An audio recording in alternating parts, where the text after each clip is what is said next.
Welcome to Spirit Talks, because your spirit talks to you. Hello and welcome to Spirit Talks. I'm Susie Beiler. And I'm Maximilliam Haver.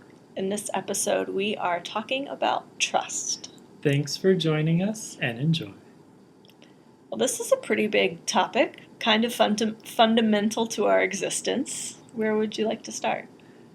Well, trust, I would say, in a way, trust is the key that opens all doors.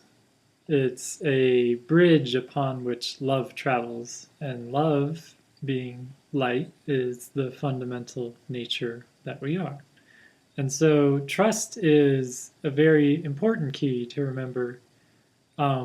As you trust yourself, you're able to achieve more. As you trust your path, you'll find that it comes quite easy or more clear. As you trust your guidance, you begin to get more of it. So it's a key that opens all these things, and in a way, you trust the rules you live by, as far as physics, and that's how you interact with it, and that's how you explore it in those ways. So if I distrusted physics, I would start teleporting? well, that's quite the question. How much do you trust it? On what level? If you trust that you can navigate it on both a conscious and unconscious level, then you can probably navigate it in a different way. But how do you access that unconscious level? That's the question. How do you truly gain that trust in that way? Will you let me know when you find the answer? I've found for myself that trust is a huge, huge topic for me. I used to have a lot of fear in my life, a lot of fear in my being. And trust was something I really had to work on. It was something I practiced a lot.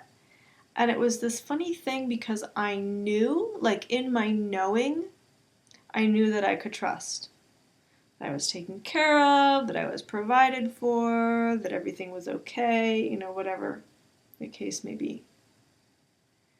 But my emotional body, my shadow self, all of that was trying to get my attention and pull me away from trust. Why does this happen? Well, the shadow self functions on the basis of distrust. Because without distrust, you can't spin out negative emotions or negative thought forms. Mm-hmm. So distrust is sort of its fundamental way of interacting. It's like it's food. Yes. And so with that understanding, the more you engage in trust and find ways to creatively wield trust to surpass these challenges that you may come upon, you'll find that you have a lot less negative thoughts, negative emotions, negative energy around you, because the shadow self requires distrust to gain its power, essentially. So right now, those of you listening, I would just invite you to try something. To look back over your life and to notice how you've always been taken care of, how you've always been provided for, how you've been kept safe. You're still alive and here on this planet. So you've been taken care of in some way. You've been provided for. You've been kept safe. You're still alive.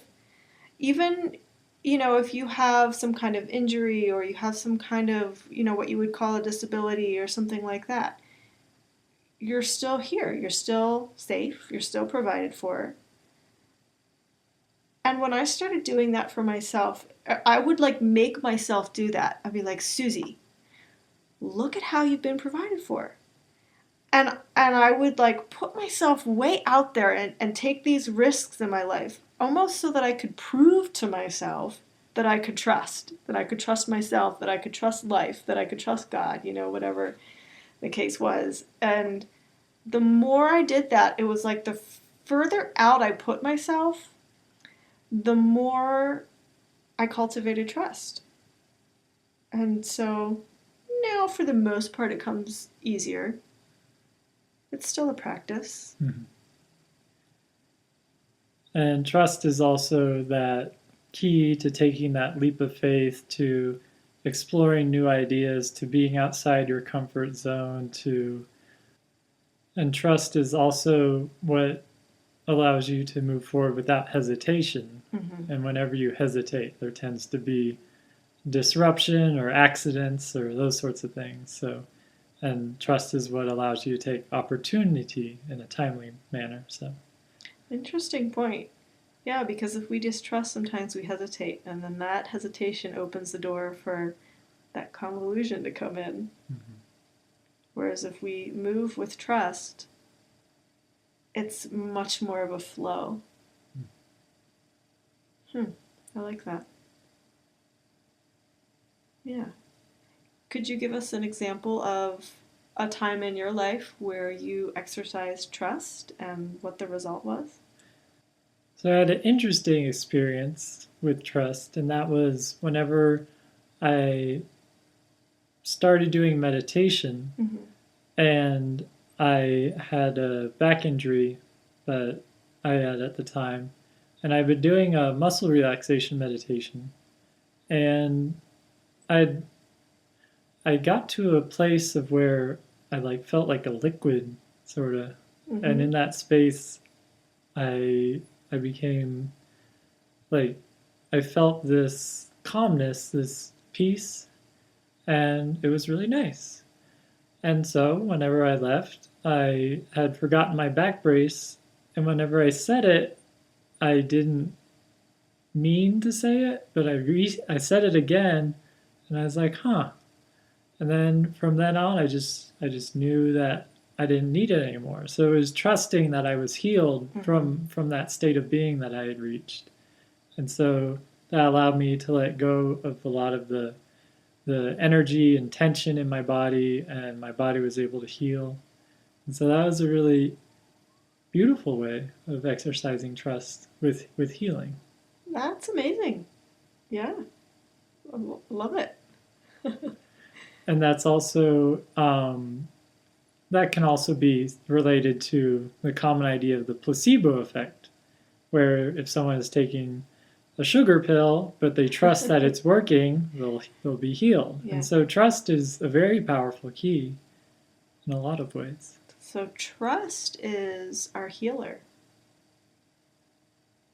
I would love to have comments from you guys if you have experienced what your experiences have been with trust, how it's helped you, how you've healed yourself, any of those things. I mean, I have kind of a similar thing when I had my awakening experience and I was healed from chronic fatigue syndrome. I knew I was healed. And from then on, I trusted that I was healed. There was no question about it. It was just 100% full on trust. And I've never gone back. Beautiful. Yeah. Thank you so much for joining us today. We'll see you in the next episode. May you trust your heart along your path and find that love to fulfill your dreams.